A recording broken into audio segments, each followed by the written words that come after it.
est votre rapport à l'autre? Comment est-ce que vous vous situez par rapport à votre environnement?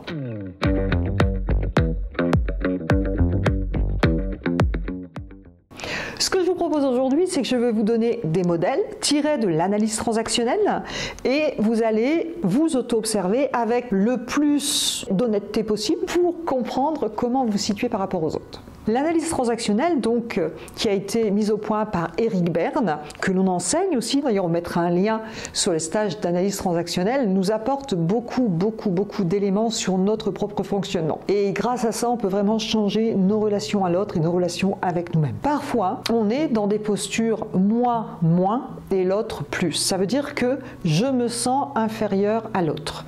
Et là, on a des postures de dévalorisation. Je vois toujours, on va dire, je suis match sur l'autre, c'est-à-dire je vois toujours ce qui va bien chez l'autre et plutôt ce qui va mal chez moi. Je me dévalorise, je me compare beaucoup.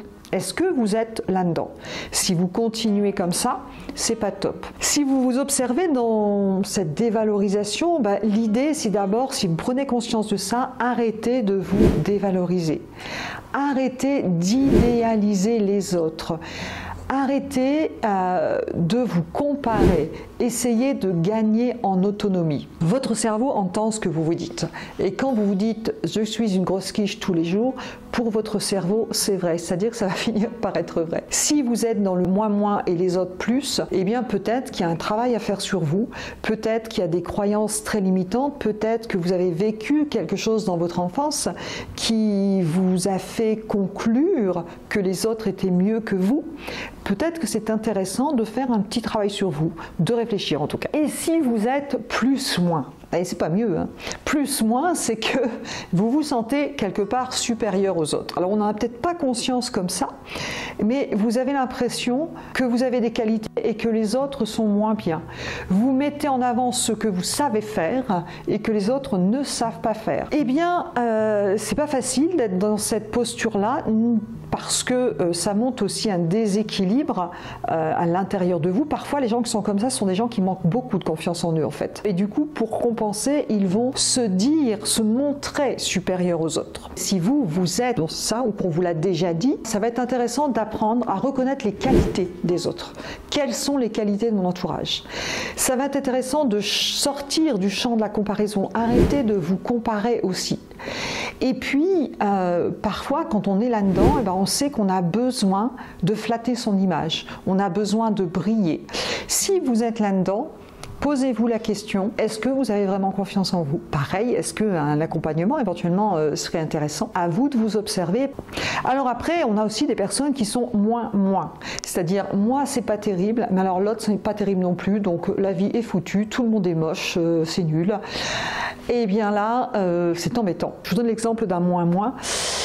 Moi je suis pas très beau, je suis pas terrible, je suis pas très doué, ma copine non plus, elle est pas très belle, mais de toute façon comme moi je suis pas très doué non plus, on va bien ensemble, super, bravo.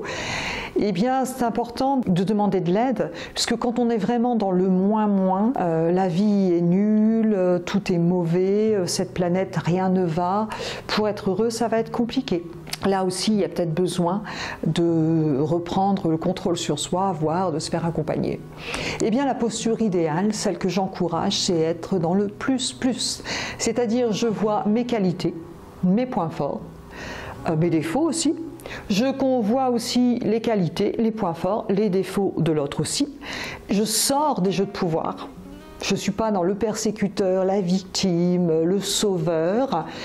J'ai une posture d'adulte. Pour arriver dans ce plus, eh bien moi je fais appel aux accords Toltec. Les accords Toltec nous disent n'en fais pas une affaire personnelle. Quand vous comprendrez que votre cerveau ne fait qu'interpréter, je me reconcentre sur les faits. Je n'interprète pas, donc n'en fais pas une affaire personnelle, pas d'interprétation. Que ta parole soit impeccable, c'est-à-dire sois gentil avec la façon dont tu te parles et avec la façon dont tu parles aux autres, et fais juste de ton mieux. De toute façon, vous ne ferez jamais mieux que votre mieux. Donc la question que je vous pose maintenant, c'est quel est votre rapport aux autres? Auto-observez-vous, auto-observez autour de vous, et peut-être vous avez besoin, ou pas, de travailler sur vous.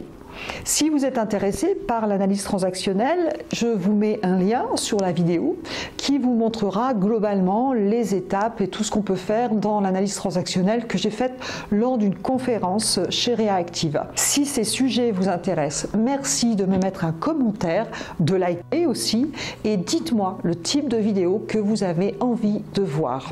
À très bientôt, j'espère.